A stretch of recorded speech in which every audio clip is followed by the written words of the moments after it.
Hello, everybody. Alanna Kaivalia here. It is a pleasure and a joy to be with you today on this YouTube Live. It's actually, I think, the first time I'm using the YouTube Live experience. So hopefully this works out and you can all see me.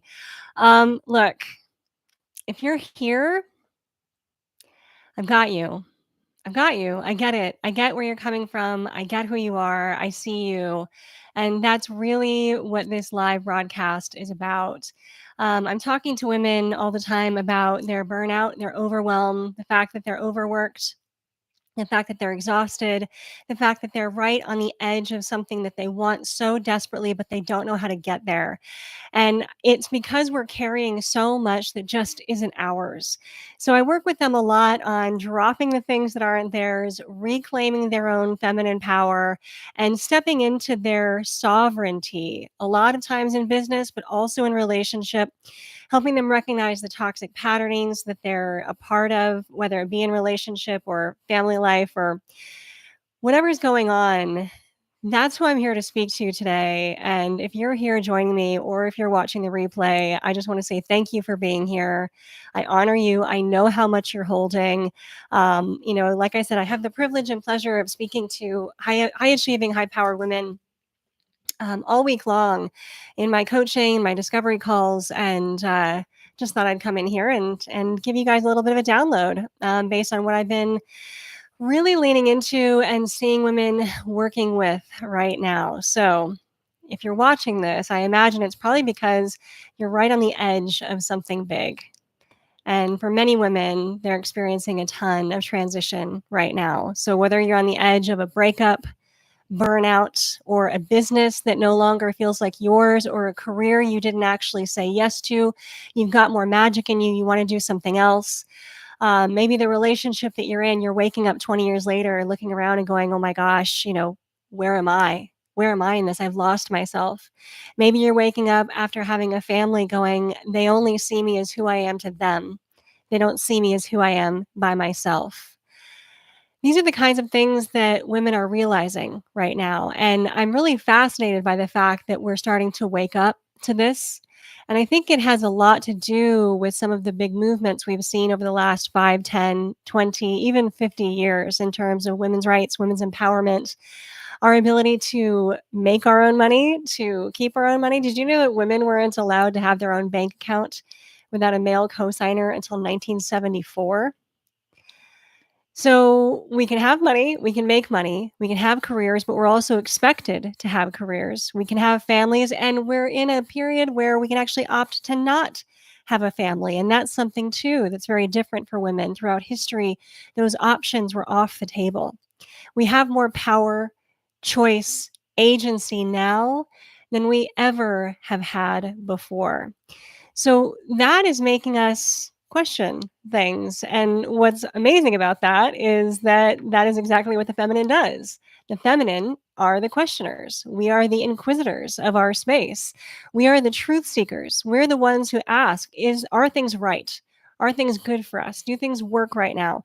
Does this, is the pathway that we're on, is it suitable for us? We're the ones who are going to feel when something isn't right first. And for people for whom that is an inconvenience, that questioning or that inquiry will sound like nagging. But if it's not an inconvenience, and if we have people around us that actually see us, that see our value, that honor our intuition, that cherish us as feminine women, as soon as we feel something isn't right here, those people will be responsive to that and say, how can I help you? What needs to shift? It's not an inconvenience for a woman to question her reality or her surroundings. It's a guidepost. It's a signal that things do need to be different, whether it's for the woman herself or for the place that she's in, the family that she's in. Look, I get it, okay? I've been there. I've been where you are. I've been in that stuck place. I've been in the job that didn't work. My God, I built a wildly successful business that as soon as I started making 7 figures a year, I could not have been more unhappy. I was stuck in a role that didn't suit me or my needs or my femininity. And I was married to a man who wanted me to be his masculine partner, wanted me to be the mom, essentially, do everything for him, make him look good, pick up after him, cook him dinner, even while I was running the business. Now, I name this because I want you to know I understand that all these things that I talk about, and yes, I've done the research, right? This book didn't come out of nowhere. It's not out of a vacuum. I've done the research on femininity, feminine structures, feminine psychology, what women want, and put it into a book. I have a movement, I have a business, and all because I know that right now women are tired, they're exhausted, that we're at this sacred threshold where everything feels like too much, but for us, it's also not enough. It's not enough for us to do everything for everyone else. It's not enough for us to give ourselves away. It's not enough for us to be exhausted all the time. We need to serve ourselves, be sovereign in our own lives, and have the capacity, the agency, the choice, the structures to really honor who we are and bring our gifts, our power out into the world. Because I promise you, when women do that, everyone benefits. So let me tell you, you are not crazy. You are simply waking up. So if you're here, I'm so glad that you are. So one of the things that I face with women all the time, and myself too, right? Like I said, I've been where you are. I get it. And if you're right on the verge of something, if you're right on the edge, if you want that transition to happen, if you know that you're in a stuck place right now and you want out, that's exactly who this live stream is for. So I want to identify first why you've gotten stuck, what this experience is, and why even as a high achieving, accomplished, brilliant woman, you can't seem to get out of this hamster wheel that you're in. And one of the reasons is our nervous system, actually. Our nervous system is wired for some really brilliant things. It's wired to get us out of trouble. It's wired to turn on and fight when we need to fight. It's wired to shut down when it's safer to shut down. But what it wasn't wired for is this modern day culture. It wasn't wired for the constant application of long-term stress. It wasn't wired for the constant expectation of exhaustion. It wasn't wired for us to be all things to ourselves and all people all the time. It wasn't wired to hold a high-powered career and a high-impact family. It wasn't wired to be demanded of 24 hours a day. It wasn't wired for that. Our body, our nervous system has no capacity for that. And so that's why we reach burnout. 80% of women report feeling burnout. And what's amazing about this diagnosis, this self-diagnosis of burnout, is that a doctor can't say, oh, you're burnt out. Let me give you a course correction for that, or let me give you some support for that. It's something that we feel on the inside. It's something that we know because we're not functioning properly. Our sleep habits are disrupted. We don't have the energy we used to. We get short or snappy at people. And it's a constant feeling of dissatisfaction. Now, when you live like this for most of your life, when this is your normal, your dysregulated nervous system feels like what it's supposed to be. Okay. It feels like this is what life is. Now, I experienced this full throttle when I was in the throes of my Hashimoto's thyroiditis. So I had a pretty severe thyroid disorder for 20 years.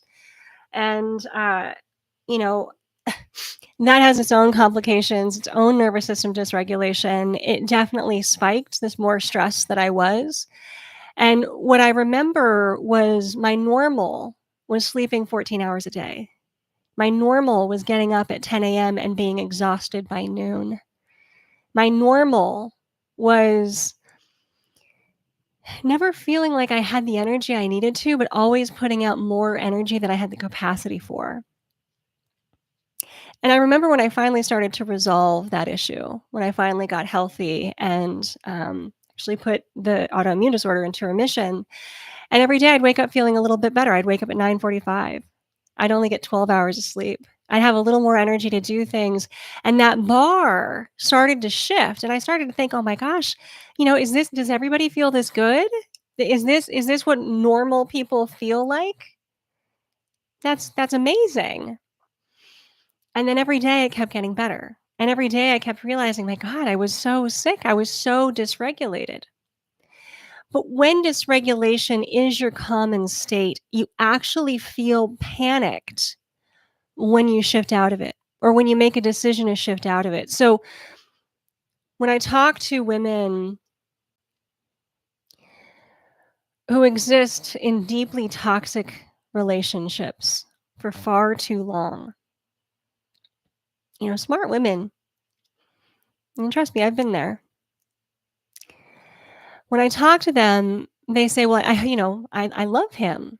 I hope it's gonna get better." You'll hear the optimism in the voice, but the people around them are going, "Oh my gosh, it's far past time to leave. You'll be so much happier when you leave." But that outside view doesn't exist for the dysregulated nervous system.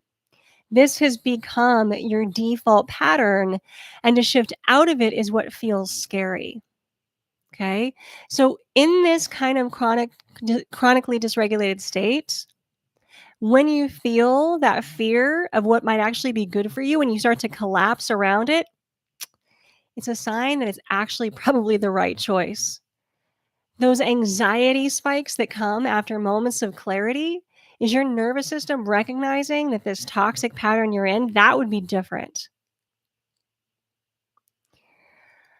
And there's a lot of grief around this, right? Because we're smart.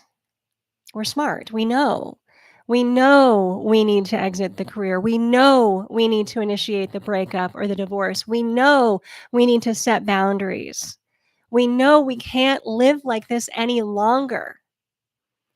But sometimes it feels scary thinking about not living like this any longer. And I get it. The other thing that happens that is a huge trauma response for us is overthinking. Anybody? Anybody overthinking? Yeah, all the time. It's this endless mental loop, which is actually not clarity, it's paralysis. Overthinking, especially for feminine women, happens when we're dysregulated. And that's not just a nervous system state, that is an energetic or a psychological state. Because the feminine energy, the feminine psychology, feels. It feels first. It intuits first. That is the primary decision making place for a woman, intuition and emotional depth. When a feminine woman is fully empowered, when she's in her sovereign place, when she can sit with power, when she can decide with power and agency, she's doing it from her emotional depth and her intuitions because she knows that's her greatest litmus test, her greatest source of energy, power, and rightness for her. Okay, now it might not make sense. Now I want to call that out, right? Because in our current culture, we have such an emphasis on logical thinking. We want things to be logical and rational. We want that bottom line to square up. We want those KPIs. And yes, there is a time and place for that, and I'm not knocking it.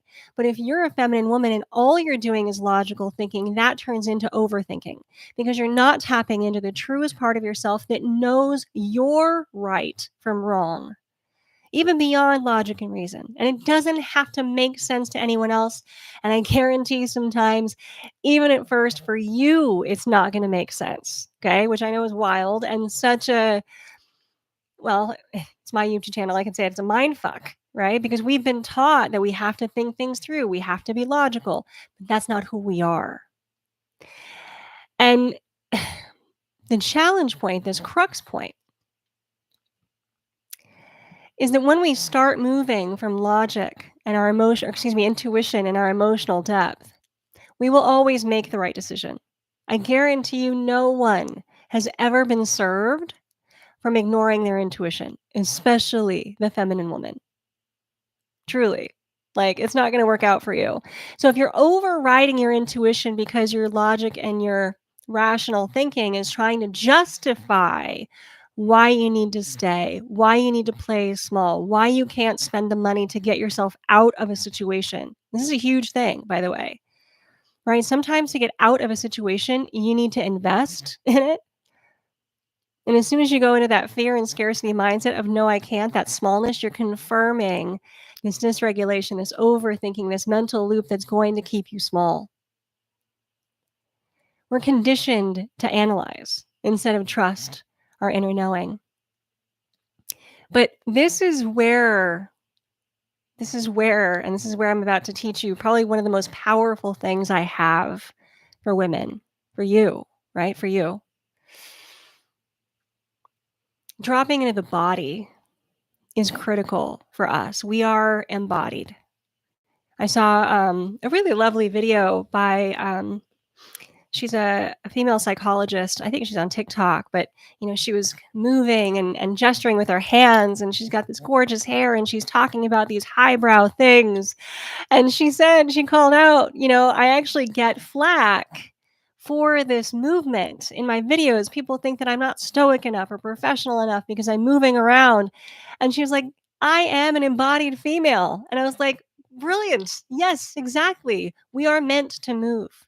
We are in our bodies. Okay. Feminine psychology, feminine energy is embodied.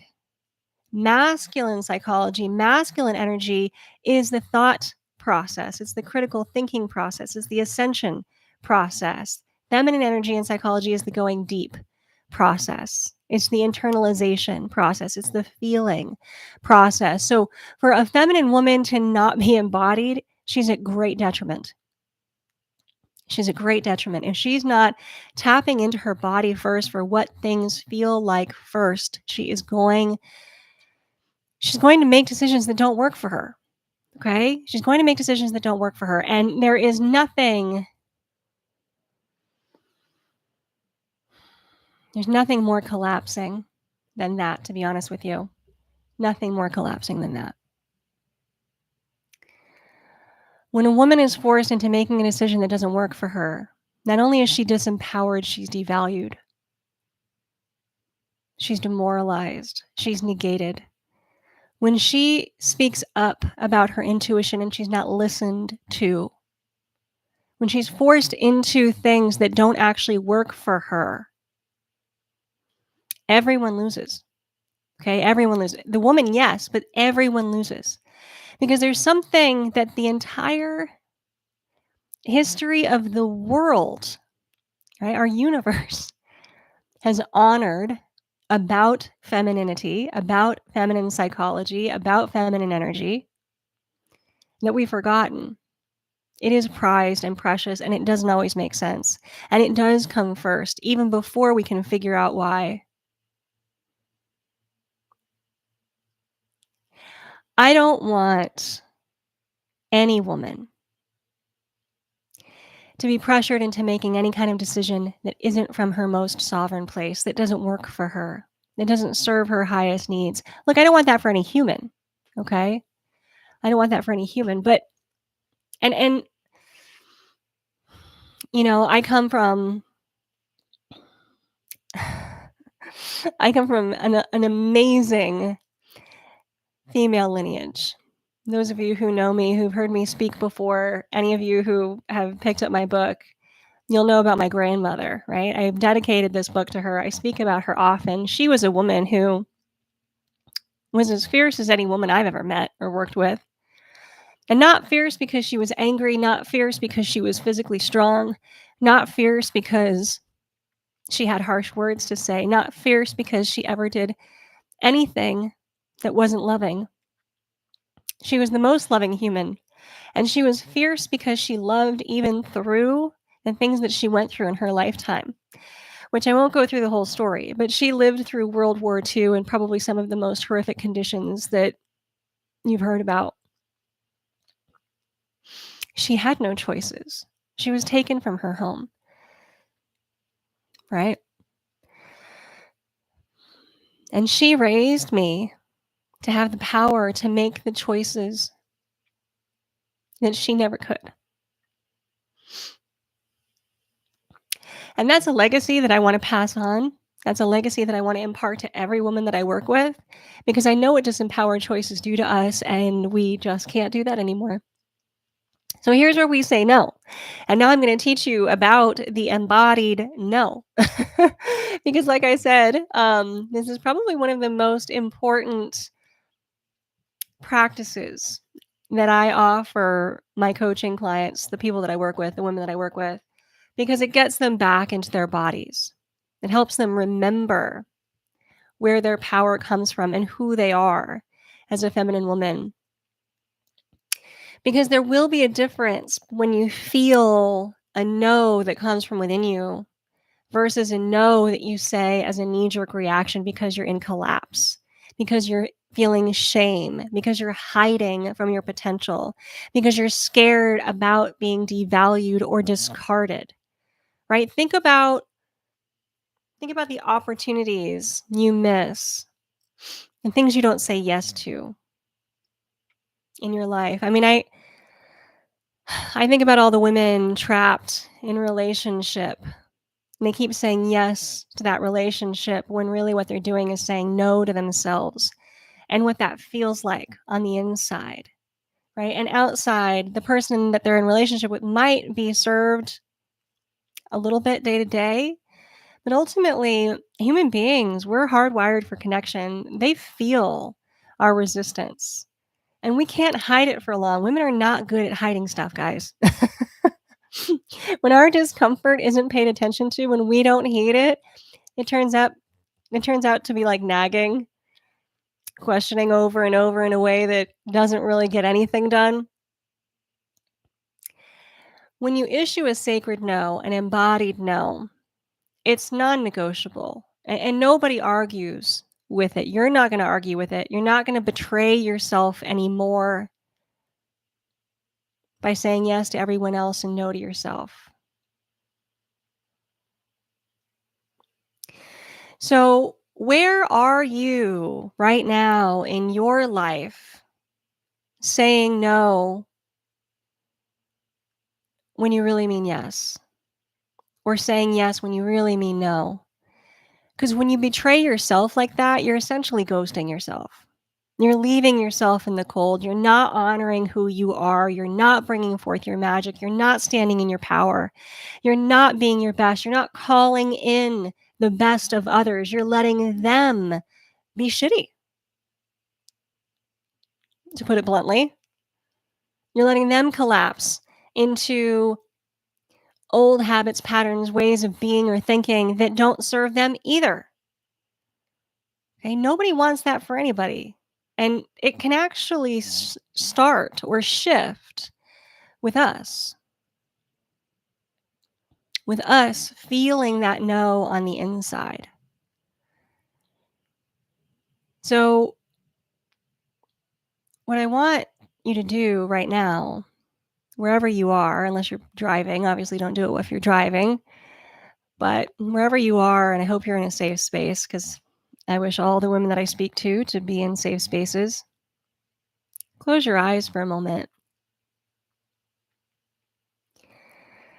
Take a deep breath.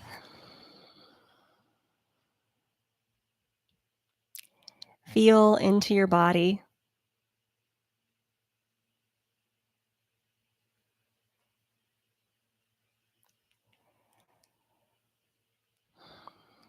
And feel a place in your body that has some sort of tension, some sort of heaviness. Maybe it's your throat tightening up. Maybe it's your chest. Maybe it's your belly that feels queasy. Just a place that's asking for a little attention right now as it's heard me speak, as it's heard these words. And place one or both hands on that place of your body.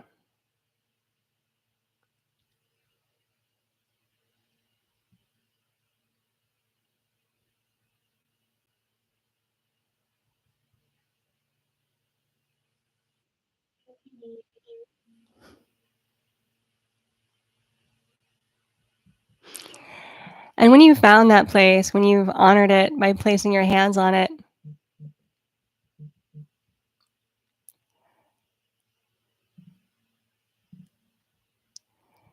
just listen. What does it want you to know? Ask it.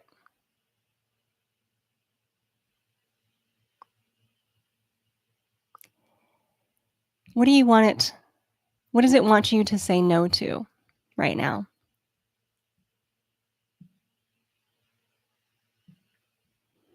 Where are you saying yes that you need to say no?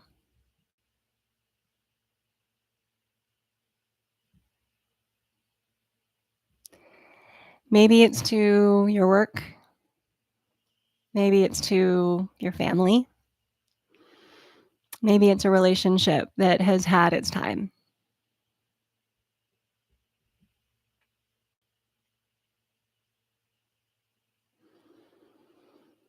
And what do you feel when you listen to that no?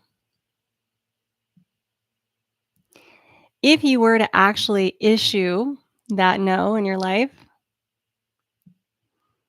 how would that feeling shift? Let your body tell you, right? With your hands on your body.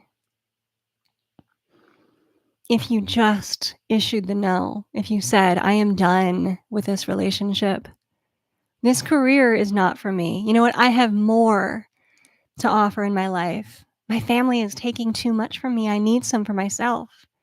I know those are the scary things to say out loud, but say them to yourself right now. And if you issued the no, what would that feel like? And if you feel a sense of fluttering or a little bit of fear, just relax for a moment, right?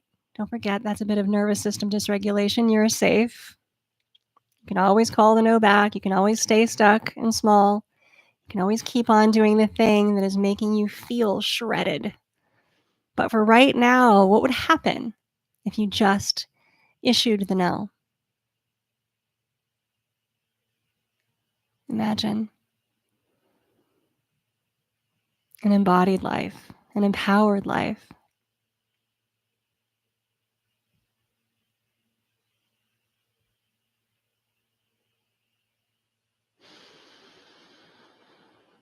Hmm.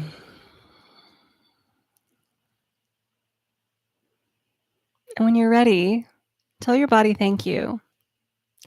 Because when you listen in like this, you strengthen the communication between you and your intuition. You learn to trust yourself again.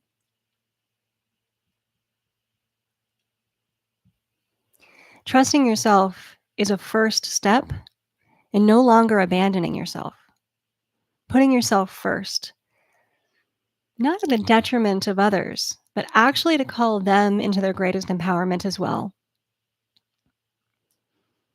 All right, take a deep breath and open your eyes if you haven't already. That is just a basic embodiment practice. And there are reasons why these things are powerful and true. There's a reason why almost every culture throughout history has some form of getting people into their bodies, but it is most important for women because this is where our sacred decisions come from. Now, whatever no that you are saying today, whatever no your body wanted you to hear, I want you to think about what it would mean to actually issue it, right? Life is too short. What are you doing? Who are you pleasing? Who is actually suffering as a result of you not issuing that no? You. And probably them too, but definitely you. So what it would really mean to walk away, to go through with the breakup, to shift the career, to build your own business, to draw the boundaries with family, relationships, anyone else, is sovereignty, empowerment for you and also for them. It means that no one is living inauthentically anymore because people can feel that shit. They know. They know why mom is on edge all the time, why she keeps nagging me. They know. So, this embodied no or yes, this decision to walk away, to break free, to put down what is no longer yours, you don't have to carry the weight of this toxic relationship. You don't have to carry the weight of the career they said you should stay in. You don't have to carry the weight of your entire family. You don't have to. And magic will happen when you lay it down, not impulsively, not out of anger, but because you're anchored. And let me tell you this as clearly as I can. Walking away isn't abandonment, it's self rescue. It's where you step in and say, I am worth saving. And I hope what you'll find when you do that is that other people will agree. But if you don't show them, if all they see is your self abandonment and your devaluation of yourself, they won't believe you're worth saving. What are you teaching them? What are you showing them about yourself? What are you offering? Sometimes we have to lead by example, and I understand that can be scary, which is why this is probably something that you shouldn't do alone.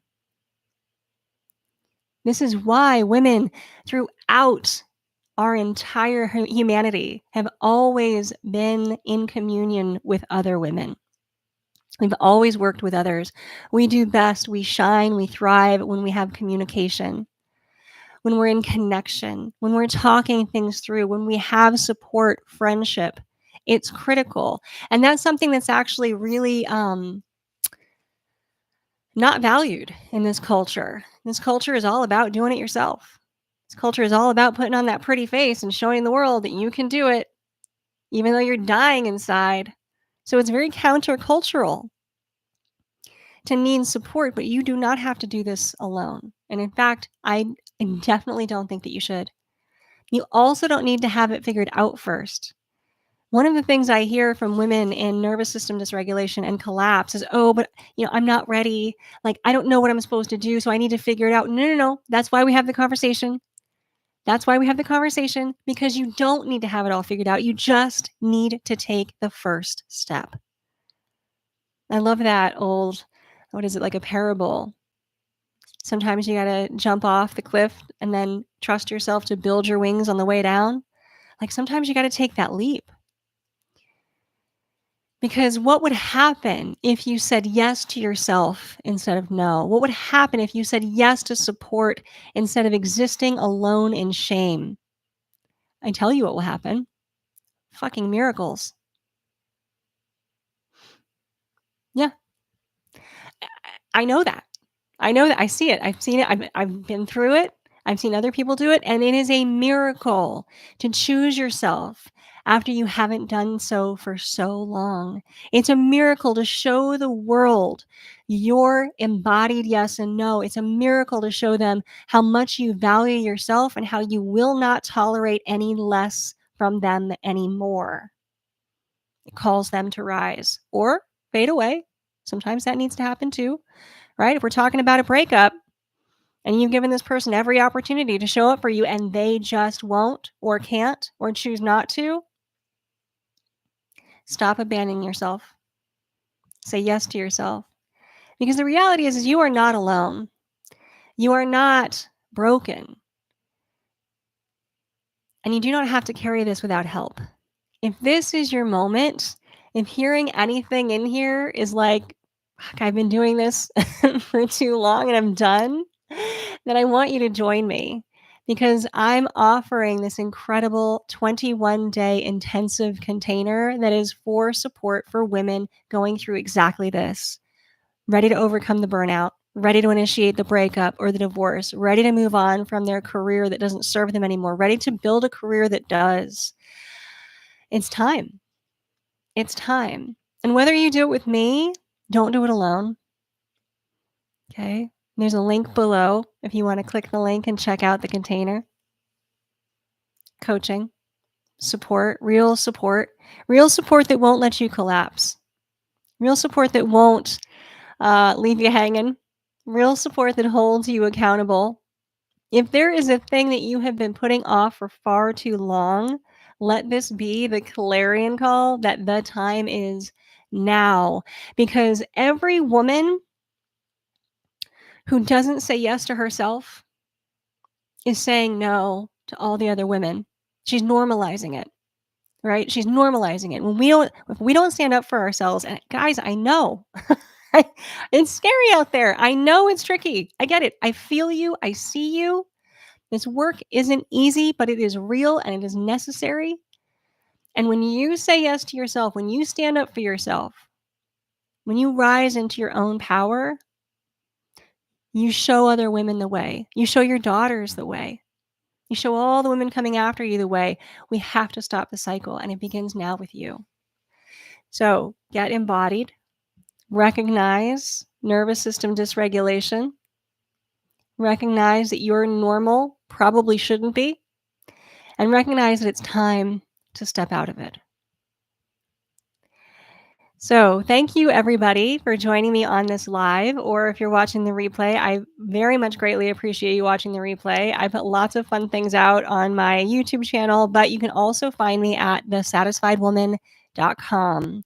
And remember, there's a link below for you to check out my 21-day intensive that is designed exactly for women in a point of readiness to shift out of burnout into the thing that she knows she can be, into her magic, to get rid of that toxic patterning, to lay down the stuff that is not hers.